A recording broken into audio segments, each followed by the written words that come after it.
Okay, Paul and Tanya. We've got a nice lineup here to share with you.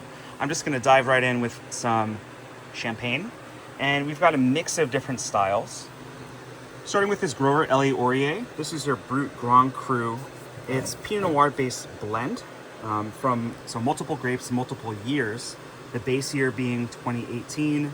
Dosage stated as extra brut, but it's very low, 1 gram per liter, so almost brut nature level.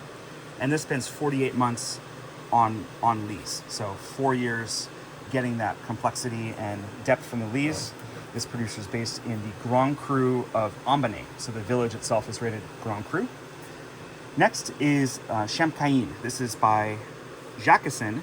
And although they are kind of considered a negociant because they buy some fruit, they're kind of a micro negociant, so making things in the same level of detail and care as a grower. This is based on Chardonnay 2013, so single vintage. Mineral, Pascal Agripart. We're into Blanc de Blanc territory. I guess on both of these, this would be a Blanc de Blanc if it's all Chardonnay. This is from Avize. Grand Cru Mineral is the name of this label from 2016. So another single vintage Blanc de Blanc. We're going to see that Chardonnay gives wines a lot of precision and focus and structure.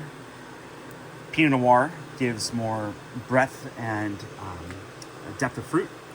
Delamont, here we are, a third single vintage Blanc de Blanc champagne. Delamont, related to Salon, is in Le Menis or Auger village in the Côte de Blanc region. So also based in a Grand Cru village. They are larger negociants, so they have relationships with many small growers to get their fruit. And then a bonus here for you, this is a 2013 Blanc de Noir by Bonnet-Ponson. This is a single vintage Blanc de Noir, so a great counterpoint to the Blanc de Blanc from this small grower that I personally import from the winery. So I have a relationship with the winemaker and bring this from France here to Seattle. Next up, a lineup of California and other interesting things. Philip Togni, Spring Mountain-based producer with a lot of history going back at least to the 70s. This is their 2018 Cabernet Sauvignon. Higher elevation above the Napa Valley floor gives this a lot of kind of precision and detail. Burgess, their history goes back to 1972, so they've surpassed their 50-year anniversary at this point, and this is their Sorenson's Reserve 2016.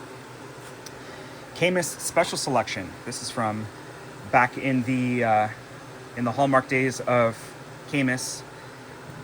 Interesting thing here is to recognize alcohol by volume at 13%. That was very common in the 90s, and I think this just represents a different era of this brand, which now has become internationally recognized. I think seeing something that's from the original is really interesting. Here in Italy, Tuscany Super Tuscan Redigaffi. This is by the winery Rita. Redigaffi is their name of the wine. And I've seen that the art changes kind of across the years, so that's an interesting feature within that Super Tuscan profile. Sangiovese makes up a nice portion of this along with Cabernet Sauvignon. So 2010 should be in a great window to show some of the maturity and herbal depth of the wine.